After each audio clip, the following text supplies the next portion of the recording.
Hello दोस्तों, कैसे हो? आई होप आप सभी बढ़िया होंगे। तो दोस्तों, आपका स्वागत है मेरे यूट्यूब चैनल एसीएम क्लास में। अजय आज आपके लिए क्लास 10th का जो एनसीईआरटी मैथ का जो चैप्टर 6 है, त्रिभुज ट्राइंगल्स, आज मैं आपको वो उसका पहला वीडियो है। तो दोस्तों, आप वीडियो के एंड तक बने रहिए। वीडियो को मैं त्रिभुज बिल्कुल स्टार्टिंग से बेसिक्स हाई लेवल तक पढ़ाऊंगा दोस्तों। तो आप वीडियो के एंड तक बने रहिए। आज की वीडियो में मैं ट्राइंगल्स स्टार्ट करने जा रहा हूँ। तो दोस्तों, आज सबसे पहले ये जो क्या है आपका, ये चैप्टर 6 है। मैं आपको ये बता दूं, ये एनसीईआरटी की बुक से मैं पढ़ा रहा हूँ दोस्तों, और मैं ये हिंदी मीडियम के बच्चों के लिए पढ़ा रहा हूँ। तो ये आपका चैप्टर 6 है, क्या? ट्रायंगल्स, त्रिभुज। तो सबसे पहले हम जानते हैं कि ट्रायंगल्स होता क्या। ट्रायंगल्स वो है, त्रिभुज वो बंद शक्ल है। त्रिभुज वह आकृति है तीन भुजाओं से जो घिरी हुई हो और क्या हो कि क्लोज हो, यानी कि तीन भुजाओं से बंद आकृति को हम क्या कहते हैं? त्रिभुज कहते हैं। तीन भुजाओं से बंद आकृति होनी चाहिए, यानी जैसे ये आपका क्या है, तीन भुजाओं से आपकी आकृति ये बंद है, तो ये क्या है? ट्रायंगल्स है। अब जैसे हम कह दें कि ये ट्रायंगल्स है, त्रिभुज है क्या? तो ये त्रिभुज नहीं है, क्योंकि ये तीन भुजाएं तो है 1 2 3, पर ये क्या क्लोज नहीं, ओपन है। अब जैसे हम कहते हैं ये क्या त्रिभुज है? नहीं है, क्योंकि ये बंद तो है, पर क्या है इसमें तीन से ज्यादा भुजाएं, तो ये भी त्रिभुज नहीं। अब देखो दोस्तों, त्रिभुज के कुछ गुण होते हैं, प्रॉपर्टी होते हैं। त्रिभुज, इसके ये त्रिभुज होगा। त्रिभुज की परिभाषा आपको मालूम पड़ गई कि तीन भुजाओं से बंद आकृति को क्या कहते हैं? त्रिभुज कहते हैं। जैसे ये ए बी सी, तो इसमें एक भुजा क्या है? ए बी, बी सी, और एक क्या है? ए सी। ये तीन भुजाएं हो गई। अब देखो त्रिभुज के जो गुण होते हैं, प्रॉपर्टी, इसमें क्या होता है कि इसके अंतः कोणों का योग कितना होता है? 180 अंश होता है। फर्स्ट नंबर होता है आपका क्या? अंतः कोणों का योग। अंतः कोणों का योग 180 अंश होता है। ये आप दोस्तों जानते होंगे। और दोस्तों देखो क्या करें, जैसे हम ये त्रिभुज है, अगर इस त्रिभुज में हम ये जैसे एक लाइन को हम एक्स्ट्रा बढ़ा दें, जैसे इसको बढ़ा दें, या किसी लाइन को बढ़ा दें, या इसको ऐसे बढ़ा दें, या इसको ऐसे बढ़ा दें, ठीक है, या इधर को बढ़ा दें सपोज, ठीक है। तो ये जो आपका ये जो बाह्य कोण बनेगा, इसको क्या बोलते हैं? ये इधर का कोण होगा, तो ये क्या होगा? बाह्य कोण। इनका अंदर का इनका योग तो कितना होता है? 180 होता है। अब ये जो बाह्य कोण है, इसकी वैल्यू क्या होती है कि इसको छोड़ के ये जो दो बाकी के जो अंदर इसके ये सीधा ये जो इसको ये क्या है? लीनियर एंगल है, ठीक है। ये एंगल और ये एंगल क्या है? Linear pair angle. इसको छोड़ के ये जो दो कोण है, सुदूर के अंतः कोण, इनको क्या बोलते हैं? सुदूर के अंतः कोण। तो इसका जो वैल्यू होगी इन दोनों के योग के बराबर होगी, ठीक है। तो एक ये हो गया, ठीक। एक प्रॉपर्टी आपकी ये हुई। बाह्य कोण का मान क्या होता है? त्रिभुज के सुदूर के अंतः कोणों के योग के बराबर होता है। और दोस्तों, आप त्रिभुज के बारे में पहले से बहुत सारी बातें जानते हैं, तो बस मैं आपको कुछ ज्यादा नहीं इसके बारे में बताऊंगा। अब आगे चलते हैं हम, जो आपके चैप्टर के लिए है। अब हम बात करते हैं सर्वांगसम के बारे में। क्या अभी हम बात करेंगे सर्वांगसम के बारे में, फिर हम पढ़ेंगे किसके बारे में? समरूप के बारे में। सर्वांगसम आप क्लास 9th में पढ़ चुके होंगे। समरूप आपके लिए नया होगा, तो हम समरूप को अच्छे से पढ़ेंगे, और सर्वांगसम को मैं आपको तब भी उसको भी ब्रीफ में, संक्षेप में आपको समझा दूंगा। तो हम बात करते हैं अब क्या? सर्वांगसम के बारे में। सर्वांगसम का नाम आपने सुना ही होगा 9th में। सर्वांगसम का मतलब जो कि एक दूसरे के बिल्कुल समान हो, बिल्कुल सेम, एक जैसे, हम शकल जिसे कहते हैं, जैसे क्या हम शकल, ठीक है। तो सर्वांगसम का मतलब बिल्कुल एक जैसा, दो आकृति क्या हो? एक जैसी हो। जैसे आपको ये आपका त्रिभुज है, ठीक है, सेम ऐसा ही त्रिभुज, ठीक है। दूसरा मतलब कि देखने में भी सेम हो, और इसका साइज भी दोनों का क्या हो? बराबर हो, तो क्या होते हैं? सर्वांगसम। जैसे ये वृत्त बना है, ये वर्ग बना है, सेम इसी साइज का दूसरा वर्ग बना दे, बिल्कुल एक जैसा, कोई अंतर ना हो, तो वो क्या होते हैं? सर्वांगसम। मतलब कि ये सर्वांगसम का मतलब अगर हम इसको इसके ऊपर रख दें उठा के, ये अगर एक दूसरे सर्वांगसम है, तो ये पूरा ढक जाएगा। एक भी ना इसका बाहर निकलेगा ना इसका बाहर निकलेगा, बिल्कुल फिट बैठेगा। ठीक है, तो ये क्या होते हैं सर्वांग सम आप समझ गए होंगे। सर्वांग सम के जो यूज वगैरह है ये हम अभी नहीं पढ़ेंगे, ये सब 9th में आप पढ़ चुके हैं। अब हम बात करते हैं समरूप की। तो समरूप में क्या होता है कि ये जैसे ये सर्वांग सम है, अब इसमें क्या है कि ये एक दूसरे के बिल्कुल एक जैसे हैं और इनका साइज भी समान है। अब समरूप में क्या होता है कि वो क्या होते हैं कि एक दूसरे के जैसे हो सकते हैं, से दिखने में एक जैसे होंगे, पर उनका क्या हो सकता है साइज छोटा बड़ा हो सकता है।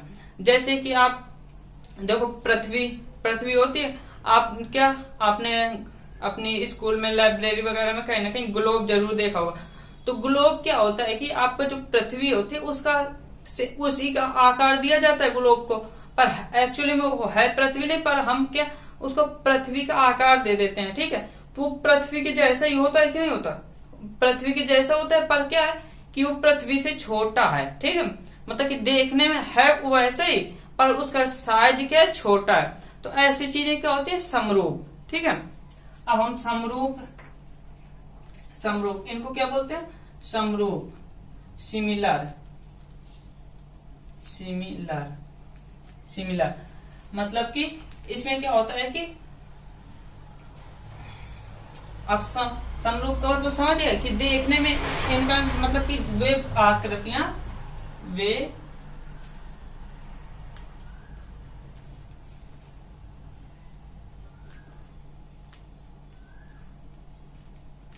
आकृतियां जो साइज, ठीक है, शेप यानी कि आकार, ठीक है, तथा किसमें साइज में, साइज यानी उसकी माप, ठीक है, आमाप उसकी मतलब कि साइज कितना छोटा बड़ा, वो क्या होते हैं दोनों समान होते हैं। ठीक है, ये किसमें होते हैं, मैं पहले सर्वांग के बारे में भी थोड़ा बता दूं। ठीक है, सर्वांग की भी आपको डेफिनेशन लिखा दे रहा हूं। ठीक है दोस्तों, सर्वांग में क्या होता है कि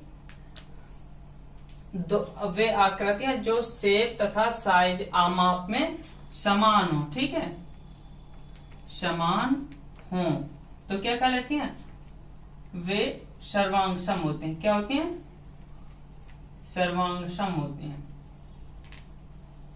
सर्वांग सम होती हैं।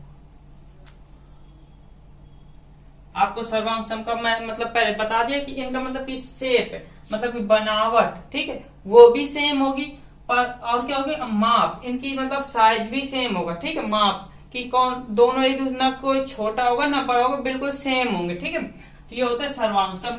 अब इसको इंग्लिश में बोलते हैं कॉन्ग्रुएंट। ठीक है, अब इसके बाद हम बात करते हैं किसके समरूप के बारे में। समरूप आपके सिलेबस में है समरूप त्रिभुज। ठीक है, तो समरूप के बारे में हम अच्छे से पढ़ेंगे। ठीक है, समरूप, ठीक, सिमिलर, ठीक है। सिमिलर में क्या होता है कि समरूप में क्या होता है कि वे आकृतियां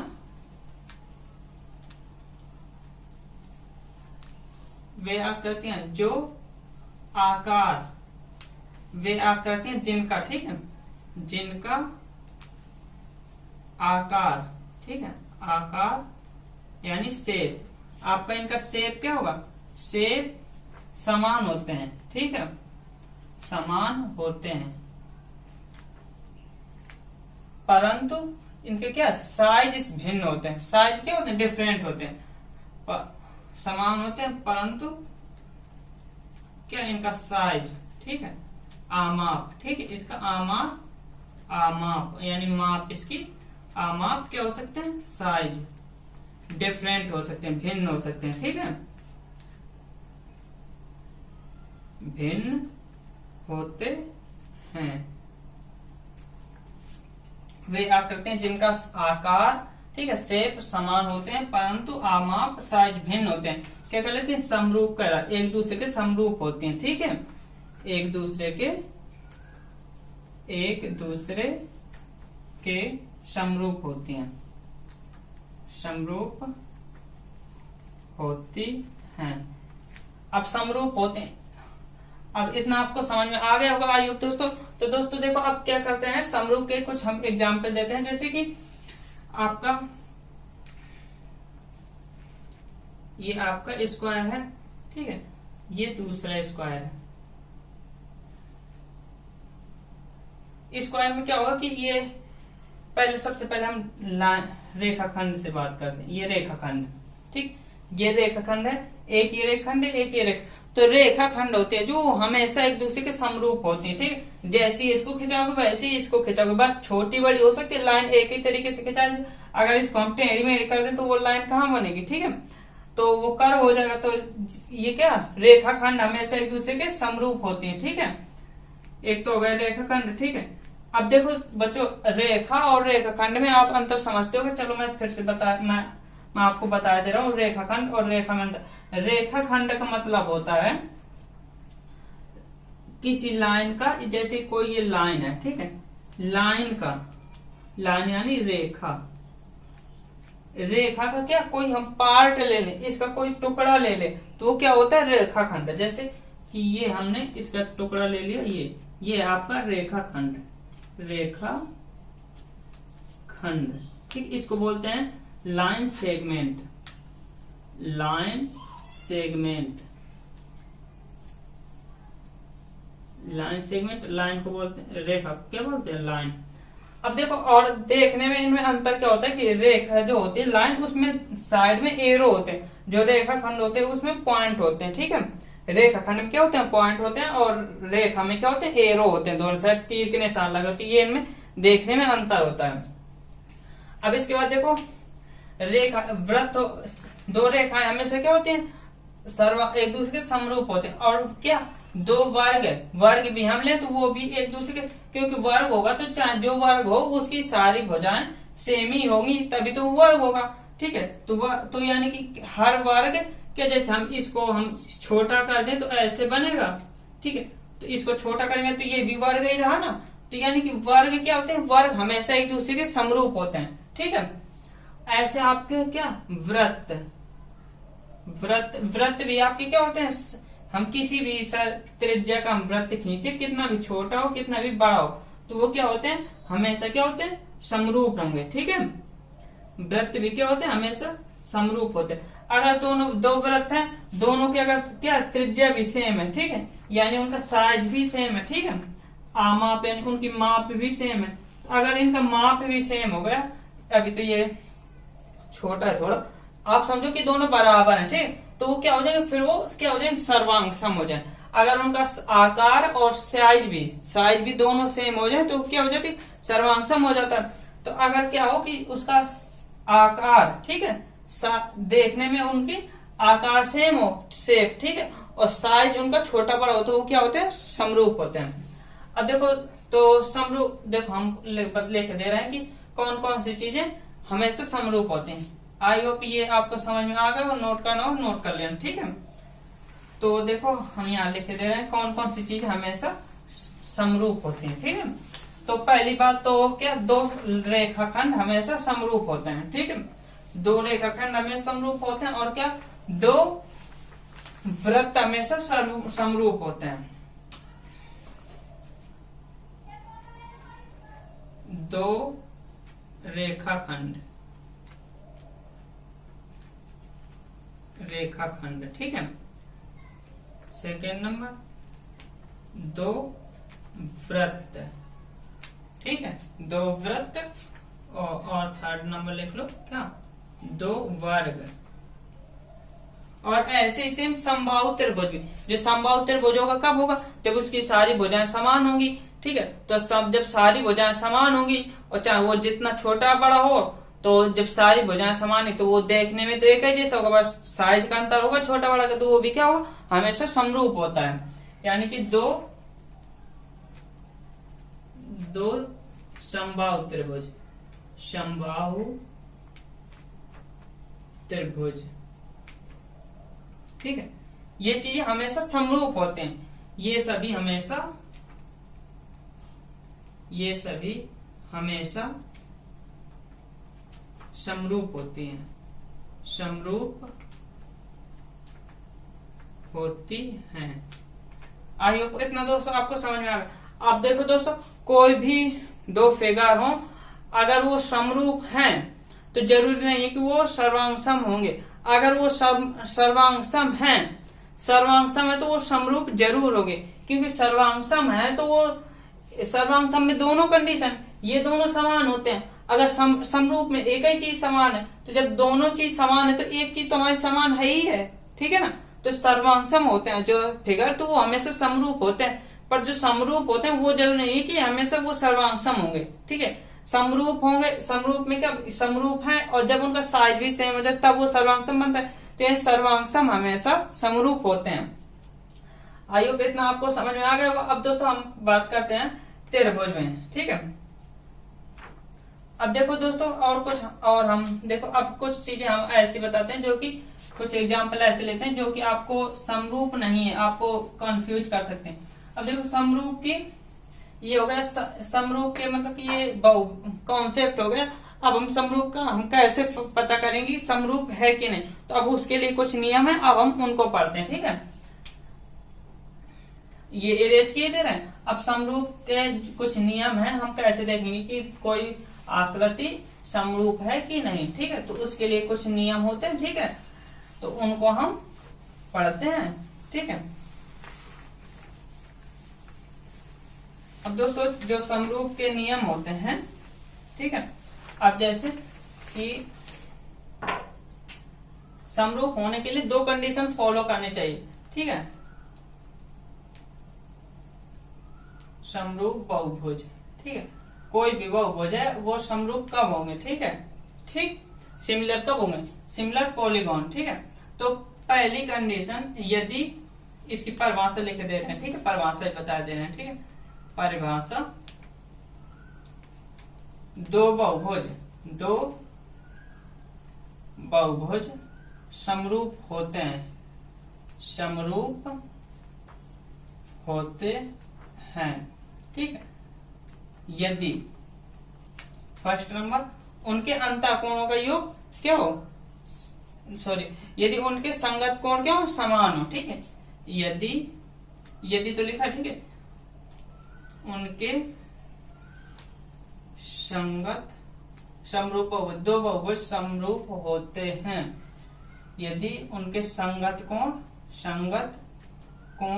क्या हो, समान हो, संगत कोण समान हो। ओके दोस्तों, और जो सेकेंड कंडीशन होती है, उनके संगत कोण समान हो और उनके भुजाओं का, ठीक है, संगत भुजाओं को, उनकी संगत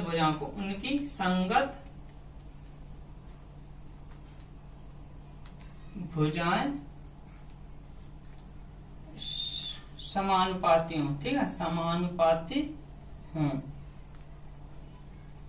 अगर कोई पॉलीगॉन, कोई बहुभुज है, अगर ये दो कंडीशन सेटिस्फाई करता है तो क्या होगा, समरूप होगा, ठीक है। अब पहली कंडीशन क्या है, उनका कोण समान हो, संगत कोण समान होना चाहिए। जैसे ये आपका चतुर्भुज है, ठीक है, और ये आपका दूसरा चतुर्भुज है।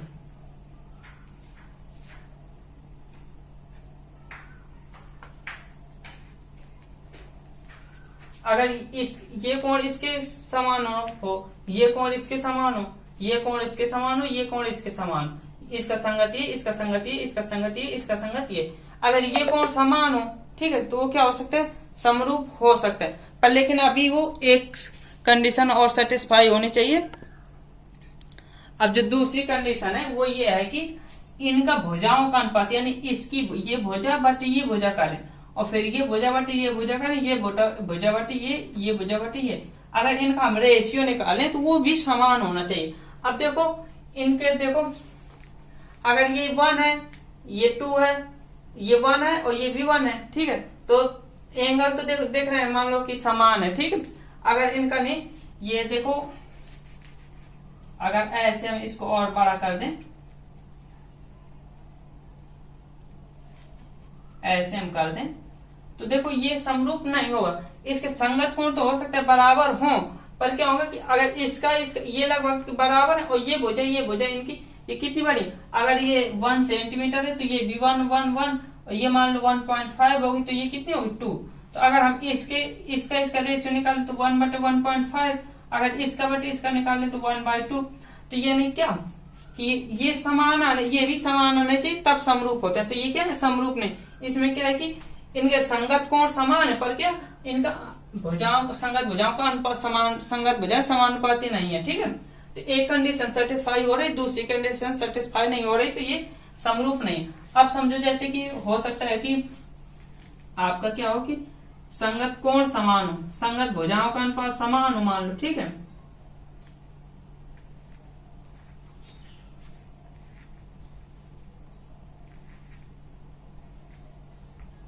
मान लो इसमें इसके बटे ये करो तो बराबर है, इसके बटे ये, इसके बटे ये, सम 1/1 है, ठीक है, 1/1, ठीक है। तो इनका संगत भुजाओं का अनुपात तो बराबर हो जाए, इसके बटे ये, यानी ये ए कर लो, बी सी डी कर लो जैसे, और ई एफ जी एच। तो ए बी बटे ई एफ बराबर बी सी बटे एफ जी। ये तो समान देखना है, समान है, पर इनका संगत कोण समान है। ये कोण इसके कोण के बराबर है नहीं, है ना, ठीक। ये कोण इसके बराबर नहीं, ये कोण इसके बराबर नहीं, ये कोण इसके, तो क्या ये भी समरूप नहीं है, ठीक है। अब जैसे और एग्जाम्पल देखो, जैसे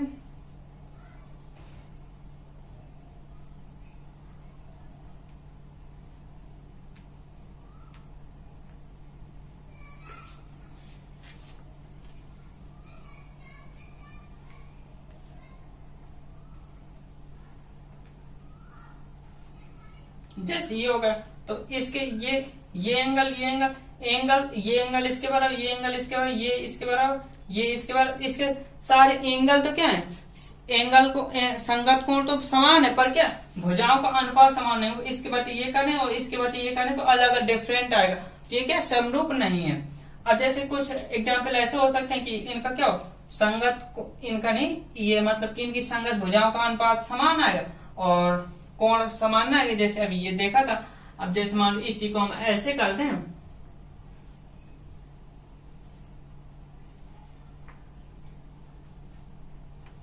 अब भुजाएं तो हो सकता है सारी इसका इसके बराबर, इसके बटे ये करें, सब संगत भुजाओं का अनुपात तो समान है पर लेकिन इसके कोण क्या है, डिफरेंट है, ठीक है। कोण समान, संगत कोण समान नहीं, तो ये भी क्या समरूप नहीं है।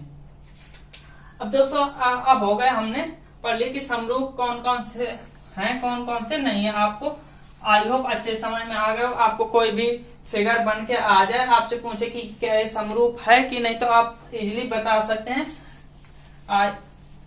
यदि आपको अभी भी कोई डाउट है तो कमेंट करके दोस्तों बताइए, और वीडियो अगर अच्छी लग रही हो तो दोस्तों कमेंट जरूर करिए। दोस्तों वीडियो का अभी तक यार लाइक नहीं किया तो लाइक कर दो और चैनल को सब्सक्राइब कर लो, क्योंकि मैं आपके लिए ऐसी ही नई नई वीडियो मैथ की और भी वीडियो पढ़ने के लिए तो दोस्तों सब्सक्राइब कर लीजिए चैनल को। अब देखो दोस्तों, अब बात करते हैं हम जो आपके टॉपिक में है। अभी तक तो हम बेसिक चीजें पढ़ते रहे, अब आते हैं आपके टॉपिक के बारे में। तो आपके टॉपिक में क्या, समरूप त्रिभुज है।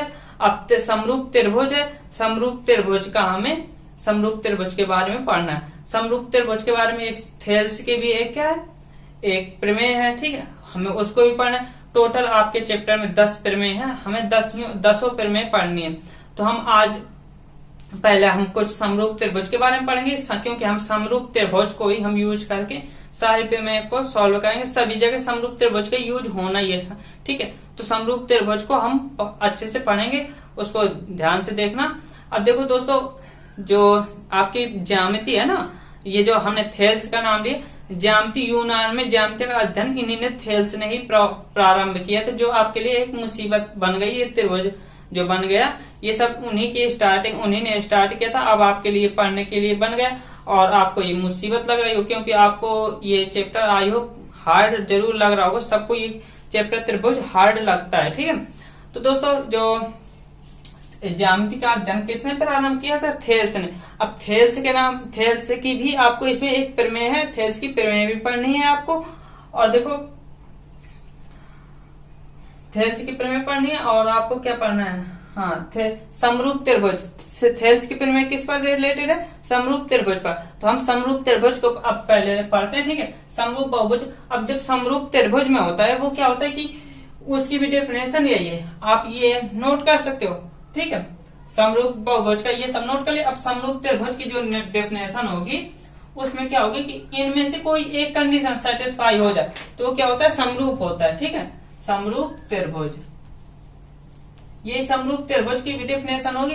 उसमें क्या होता है कि इसमें हमें इनमें अभी अगर 2-3 से ज्यादा साइड है, त्रिभुज से ज्यादा है, 3 भुजाओं से ज्यादा है, चतुर्भुज है, पंचभुज है, षष्ठभुज है, कोई भी है, तो उसमें दोनों कंडीशन फॉलो करनी चाहिए, दोनों कंडीशन सेटिस्फाई करनी चाहिए। लेकिन त्रिभुज के केस में क्या होता है, केवल एक कंडीशन सेटिस्फाई हो जाएगी तो समरूप होगा, क्योंकि उसमें क्या होता है, त्रिभुज में एक कंडीशन अगर सेटिस्फाई हो रही तो दोनों कंडीशन ऑटोमेटिक सेटिस्फाई हो जाती हैं। ठीक है, तो इसके भी त्रिभुज, समरूप त्रिभुज की भी यही परिभाषा है। इसमें क्या होता है, केवल एक कंडीशन सेटिस्फाई होती है। ठीक है, अब हम इसका देखो, जैसे हम 2 त्रिभुज बना रहे हैं। ठीक है,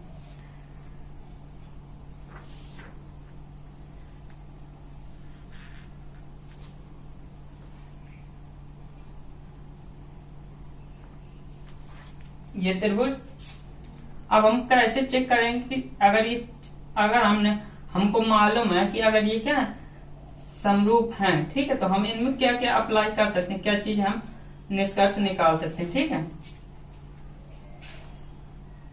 मान लिया सपोज ये दोनों त्रिभुज क्या समरूप हैं, पर देखने में तो नहीं लग रहे हैं। ठीक है, मान लो समरूप हैं, तो अगर समरूप होंगे, ये मान लो ए बी सी, ये त्रिभुज है, ये है डी ई एफ।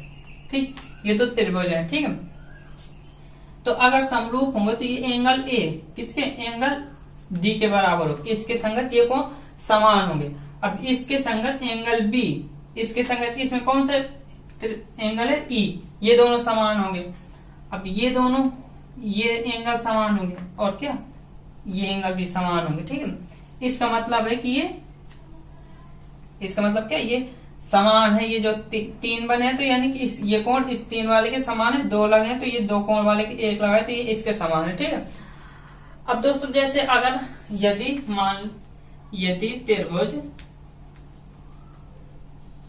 त्रिभुज ए बी सी तथा साइन बना दे रहा है। ठीक है, यदि त्रिभुज ए बी सी तथा त्रिभुज डी ई एफ समरूप हैं तो क्या होगा, यदि समरूप है तो यानी एंगल ए किसके बराबर हो जाएगा, एंगल डी के।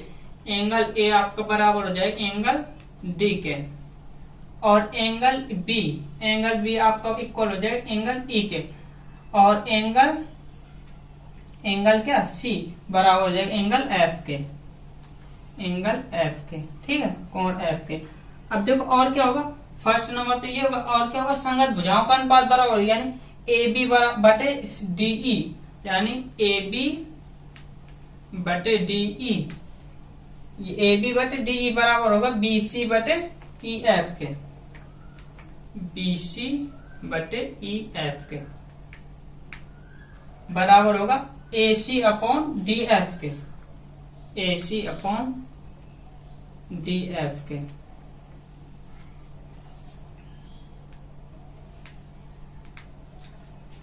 अगर समरूप है तो ये दोनों कंडीशन क्या होंगी, इन दोनों का हम अगर समरूप है तो अगर हमें एक त्रिभुज का कोई एक एंगल दिया है तो उसके करेस्पॉन्डिंग हम दूसरा एंगल दूसरे त्रिभुज का हम निकाल सकते हैं। इनका सभी का यूज होगा, ठीक है, सवालों में भी यूज होगा और वैसे भी यूज होगा, प्रमेय में भी। अगर देखो हमें इसकी कोई साइड दी है, दूसरी साइड पूछ है, तो अगर समरूप है तो उसकी मदद से हम निकाल सकते हैं साइड भी, ठीक है। तो ये हो गया आपका समरूप त्रिभुज। आई होप आपको इतना सारा समझ में आ गया होगा। अच्छा दोस्तों, मैं त्रिभुज के बारे में और देखो, अच्छा जैसा, हाँ देखो एक चीज और ध्यान दे लो, सर्वांशम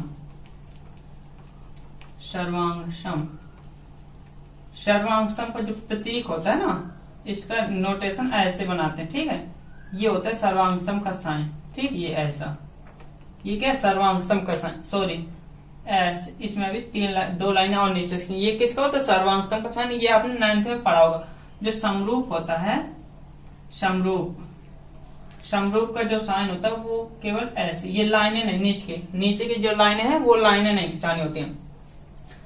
अब दोस्तों मैं, अच्छा त्रिभुज की कुछ टाइप होते हैं, उनको मैं बताना भूल गया हूँ तो अब बता दे रहा हूँ, ठीक है। चलो अब मैं बता दे रहा हूँ। अच्छा देखो हाँ ठीक है, बता दे रहा हूँ। इतना आप उन्हें समझ में आ गए, इसको नोट करना हो नोट कर लो, ठीक है। त्रिभुज आपके क्या होते हैं, जो त्रिभुज होता है वो आपके 6 टाइप के होते हैं। कितने टाइप के? 6 टाइप के त्रिभुज होते हैं, ठीक है। 6 टाइप में अब हम उनको 2 टाइप से डिवाइड करते हैं, ठीक है, ठीक है। और दोनों में 3-3 टाइप होते हैं। पहले हम उसको डिवाइड करते हैं किसके आधार पर? पहले हम उनको कोण के आधार पर डिवाइड करते हैं, ठीक है, कोण के आधार पर, और हम भुजा के आधार पर, दोनों के आधार पर हम 3-3 भागों में डिवाइड कर सकते हैं, ठीक है।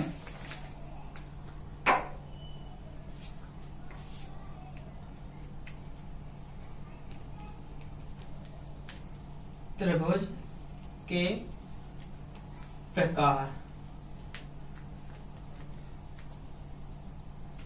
Types of ट्राइएंगल्स। ये मुझे पहले बताना चाहिए दोस्तों, पहले याद नहीं रही, सॉरी, तो इसलिए बाद में बता दे रहा हूँ। तो त्रिभुज के प्रकार क्या क्या होंगे? पहले हम कोण के आधार पर डिवीजन करते हैं, ठीक है, कोण के आधार पर डिस्ट्रीब्यूशन, कोण के आधार पर, कोण के आधार पर ये 3 टाइप के होते हैं। फर्स्ट नंबर न्यून कोण त्रिभुज, न्यून कोण त्रिभुज।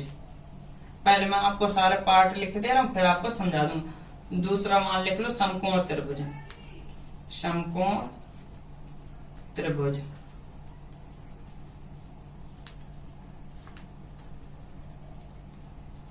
तीसरा क्या होता है? अधिक कोण त्रिभुज, अधिक कोण त्रिभुज। अब अगर हम किसके भुजा के आधार पर डिवीजन उनको बांटे,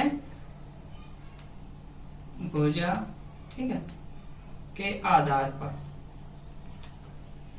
तो ऐसे भी 3 टाइप के हम डिवाइड करते हैं। फर्स्ट नंबर लिख लो क्या? विषमबाहु त्रिभुज, जिसकी यानी कोई भी भुजा समान ना हो, ठीक है, विषमबाहु त्रिभुज। सेकेंड टाइप क्या होता है? समद्विबाहु त्रिभुज, समद्विबाहु त्रिभुज। थर्ड नंबर समबाहु त्रिभुज, ये सभी आप जानते होंगे, इसलिए मैंने आपको ये सब बाद में बताया कि क्योंकि कुछ लोगों को ये सभी लोग जानते होंगे तो उनको ये इरिटेट लग रहा होगा, बकवास लग रहा होगा, तो इसलिए मैं आपको ये बाद में बता रहा हूँ। जिनको जानना है तो वो जान ले, जिनको जो पहले से जानते हैं उनके लिए कोई दिक्कत नहीं, ठीक है। न्यून कोण त्रिभुज, न्यून कोण त्रिभुज में क्या होता है कि एक कोण, सभी कोण क्या होंगे? 90 अंश से छोटे होंगे, ठीक है, सभी कोण क्या होंगे? 90 अंश से छोटे होंगे, जैसे ये, ठीक है, सभी क्या होंगे? 90 अंश छोटे होंगे, ठीक है। तो ये क्या है? न्यून कोण है, ठीक है। जैसे, ठीक है, कोई 90 अंश से छोटे होंगे सभी, ठीक है, और योग तो सभी के 180 होता है ये। फिर समकोण त्रिभुज, समकोण त्रिभुज में क्या होता है कि एक कोण 90 अंश का होता है, क्या? एक कोण 90 अंश का, जैसे सपोज ये है 90 अंश का, ठीक है, ये क्या? समकोण त्रिभुज है। यहाँ मान लो ये भी 90 अंश का है, ठीक है, तो ये भी क्या? समकोण त्रिभुज। कहीं कहीं देखो, अगर आपको ये तो ऐसे 90 अंश का जहाँ कोण होता है वो तो ये 90 अंश लिखा होगा, या तो ऐसे आपको स्क्वायर टाइप में लगा होगा, तो इसका मतलब भी समकोण ही होता है, ठीक है। अधिक कोण त्रिभुज, अधिक कोण त्रिभुज में क्या होगा कि एक कोण आपका 90 से अधिक होगा। ये मान लो सपोज ये 110 है, ठीक है, 90 से ज्यादा होगा तो ये क्या? अधिक कोण त्रिभुज, ठीक है। अब भुजा के आधार पर देखो, विषमबाहु का मतलब जिसकी कोई भी भुजा बराबर ना हो, ठीक है, जिसकी क्या हो? कोई भी भुजा बराबर ना हो, वो क्या होता है? विषमबाहु त्रिभुज, ठीक है। जैसे ये त्रिभुज मान लो, इसकी ये 1 हो, ये 2 हो, ये 3 हो, ठीक है, ये 2 हो, ये 3 हो, ये 4, जैसे 2 3 4 मान लो, ठीक है, ठीक है, विषमबाहु त्रिभुज, ठीक है। अब समद्विबाहु में क्या होता है? इसमें क्या? सब अलग अलग है, कोई किसी के बराबर नहीं, ठीक है। और समद्विबाहु त्रिभुज, समद्विबाहु में क्या होता है कि 2 भुजाएं आपस में बराबर होंगी। ये भुजा मान लो इसके बराबर, ये, ठीक है,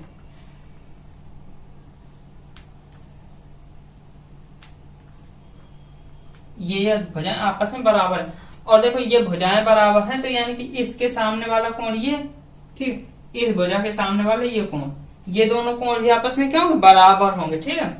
और समबाहु त्रिभुज तो आप जानते ही होंगे, ठीक है। समबाहु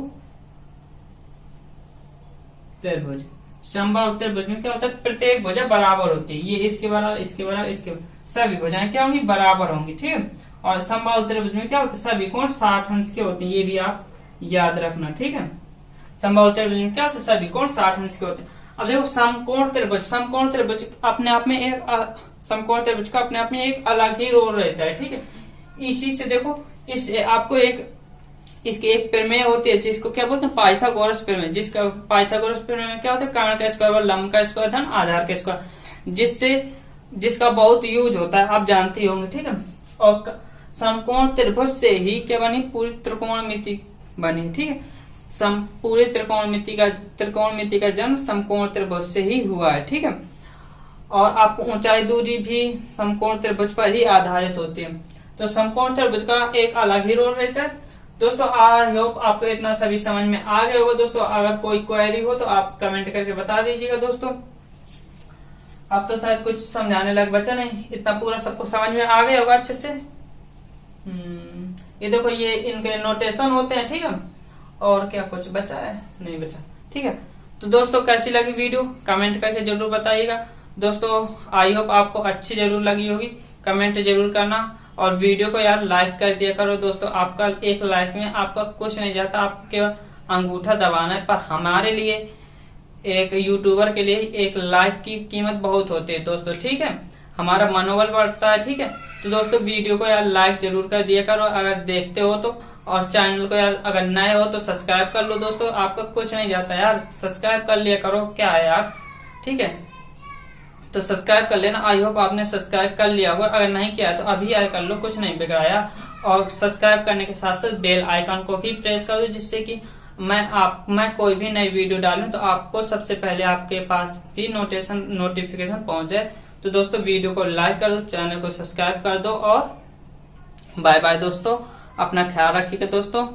जय हिंद, वंदे मातरम दोस्तों।